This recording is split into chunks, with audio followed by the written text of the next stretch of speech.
Hello friends, मैं हूं आपका दोस्त CA Shiv Kumar Sharma and welcome to our channel expert advice by CA. आज हम आपके लिए लेके आए हैं सेक्शन 8 कंपनी, जो कंपनीज एक्ट 2013 के अंदर रजिस्टर होती है, उससे रिलेटेड इन्फॉर्मेशन कि सेक्शन 8 कंपनी किस लिए बनती है, कौन इसको बना सकता है, क्या इसके प्रोविजंस हैं और क्या इसके बनाने से बेनिफिट्स हैं और इस कंपनी के इनकॉर्पोरेट होने के बाद क्या क्या हमारे कंप्लायंसेस होती हैं, उस सारी इन्फॉर्मेशन को आज हम डिस्कस करेंगे। तो चलते हैं हम अपनी स्लाइड्स की तरफ। तो सबसे पहले हम ये बताना चाहेंगे कि जो सेक्शन 8 कंपनीज होती हैं वो कंपनीज एक्ट 2013 के अंदर रजिस्टर्ड होती है।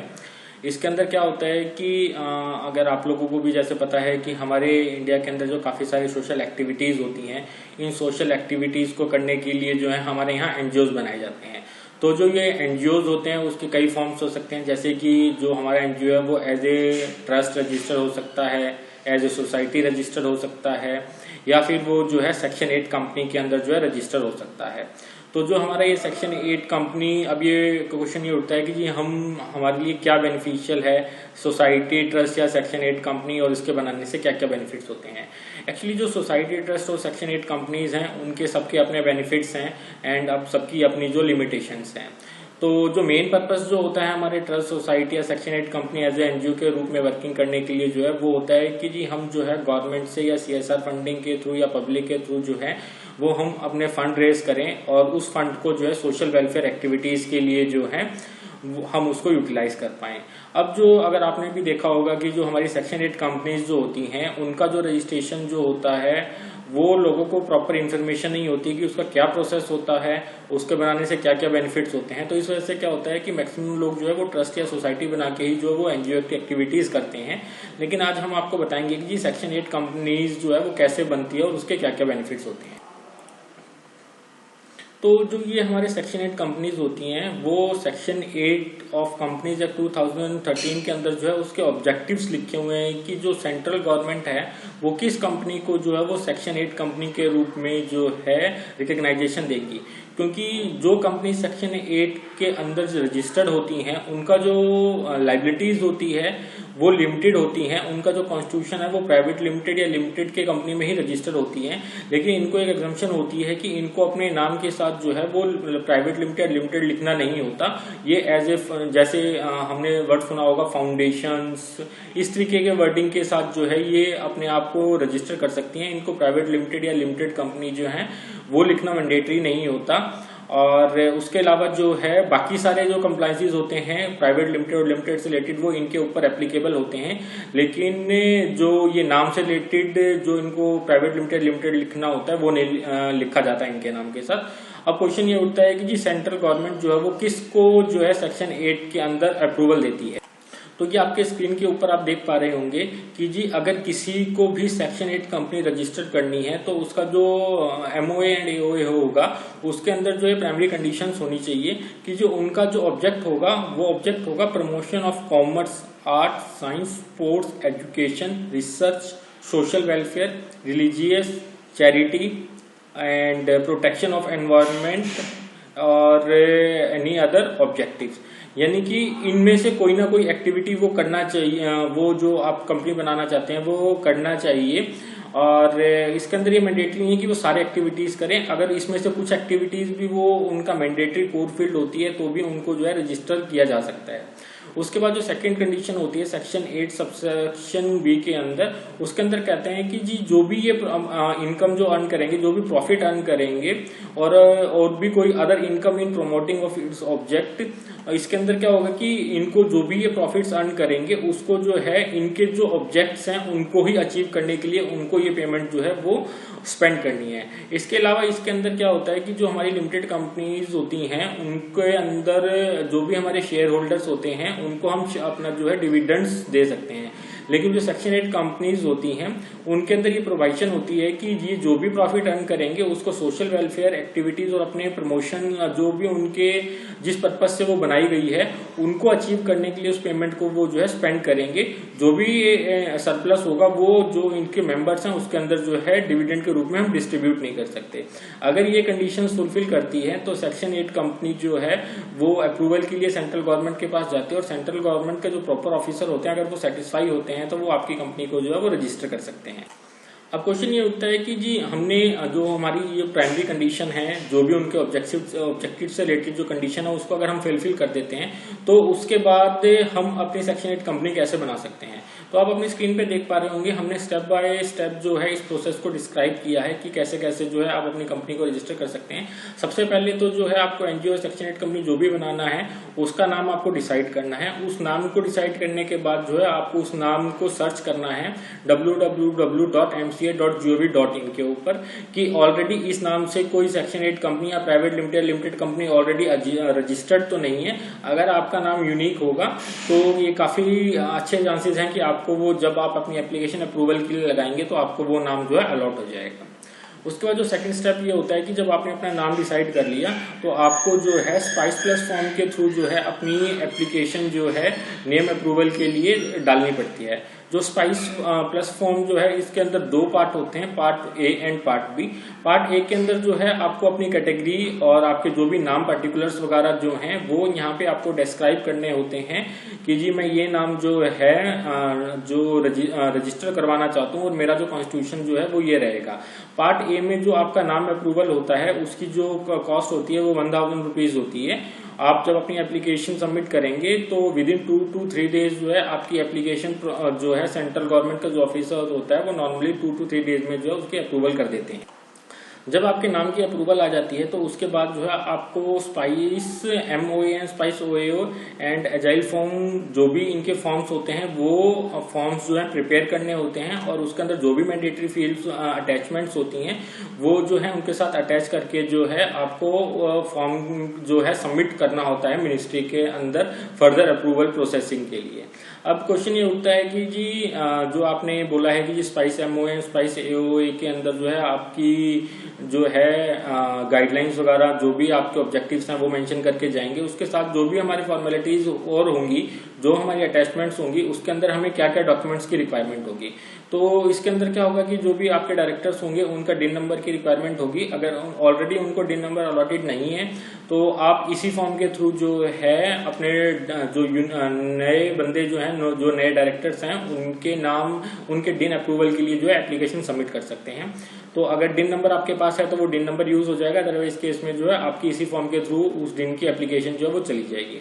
उसके अलावा जो आपके सब्सक्राइबर्स होंगे, जो जो आपके डायरेक्टर्स होंगे, जो शेयर होल्डर्स होंगे, उनका जो है PAN card, Aadhaar card, mail ID, mobile number, education से रिलेटेड और उनके बिजनेस से रिलेटेड इंफॉर्मेशन और जिस एड्रेस पे आपको अपनी कंपनी रजिस्टर करवानी है उसका एड्रेस प्रूफ और इसके साथ साथ जो भी हमारे साइनिंग अथॉरिटीज होंगे उनका डिजिटल सिग्नेचर, ये मैंडेटरी फील्ड्स रहेंगे जो आपको जो है अपनी एप्लीकेशन फाइल करने से पहले आपके पास जो है ये सारी इंफॉर्मेशन अवेलेबल होनी चाहिए।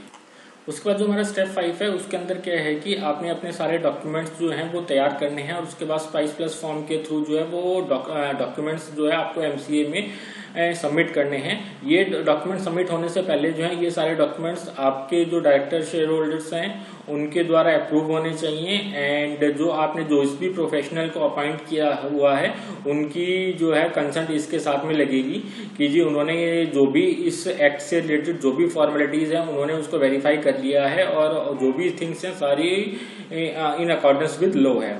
ये सारी चीजें जो हैं आपको उस फॉर्म के अंदर DSC के अटैच करके गवर्नमेंट को सबमिट करना है और आफ्टर सक्सेसफुल सबमिशन जो है आपके पास SRN नंबर जनरेट हो जाएगा एंड जो ऑफिसर है उसके पास आपकी फाइल जो चली जाएगी।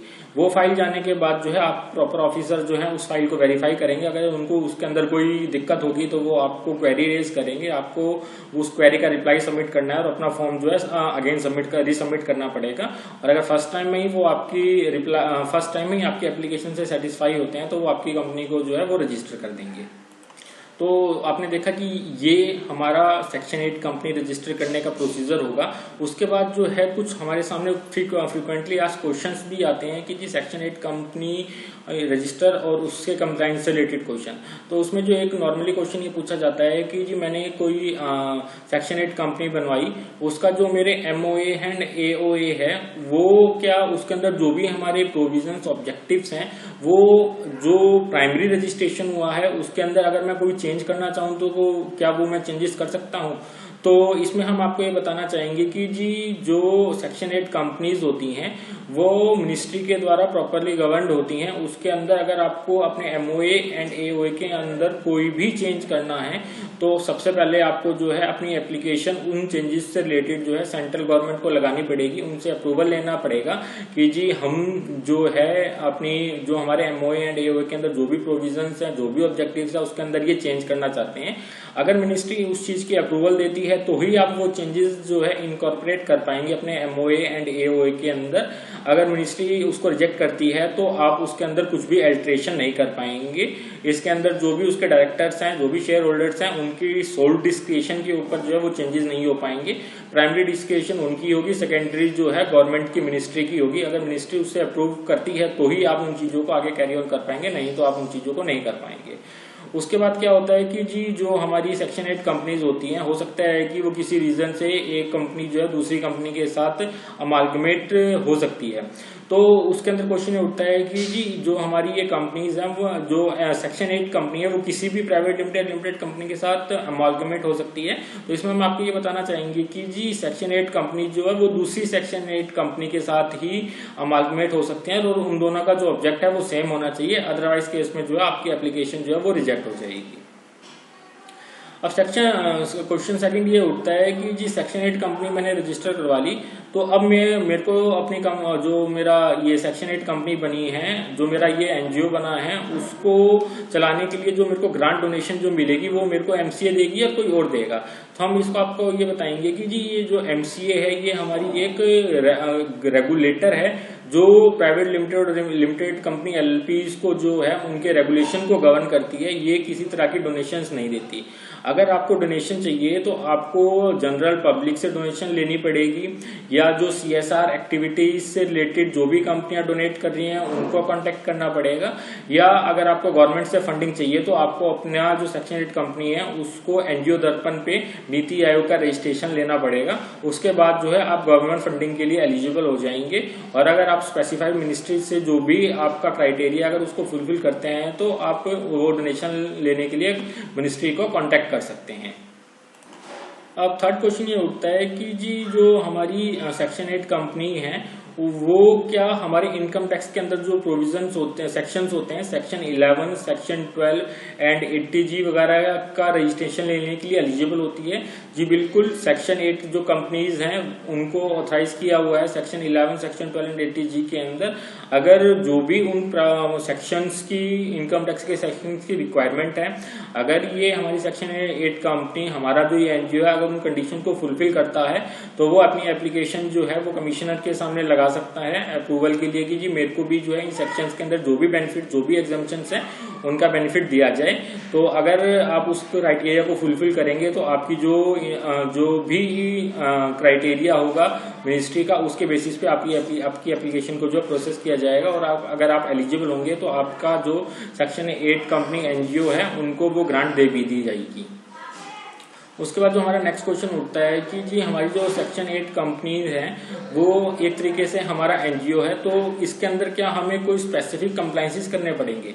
तो हम आपको ये बताएंगे कि जी section 8 subsection 2 of companies act 2013 है, वो ये कहता है कि जी all companies registered under section 8 shall enjoy all the privileges and be subject to all the applications of limited companies. यानी कि इसका मतलब ये हुआ कि जो सेक्शन 8 कंपनी है वो एट पार है जो भी हमारी नॉर्मल प्राइवेट लिमिटेड कंपनी और लिमिटेड कंपनीज होती हैं। यानी कि इनको जो भी इनके ऑब्जेक्टिव के हिसाब से जो भी इनको अपनी कंडीशंस फुलफिल करनी है वो तो करनी है।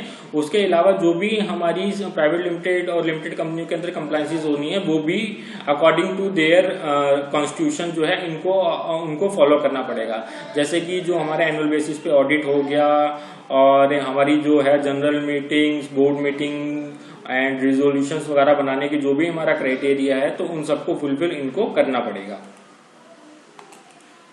उसके बाद आपने देखा कि हमने इस समराइज्ड वीडियो के अंदर कोशिश करी है कि सेक्शन 8 कंपनी से रिलेटेड जो भी हमारे डाउट्स हैं उनको हम क्लियर कर पाएं। और अगर आपको हमारे द्वारा दी गई ये इन्फॉर्मेशन अच्छी लगी हो तो आप हमारे वीडियो को लाइक करें, शेयर करें और हमारे चैनल को सब्सक्राइब करें। सब्सक्राइब करने के साथ साथ जो है आपको एक बेल का आइकन जो है वो दिखेगा, उस बेल के आइकन को हिट करिए ताकि जैसे ही हम कोई नई इंफॉर्मेटिव वीडियो अपलोड करें तो सबसे पहले जो है उसकी इंफॉर्मेशन आप तक पहुंचे। तो अगर आपको हमारी वीडियो अच्छी लगी हो तो लाइक करें। Thank you very much.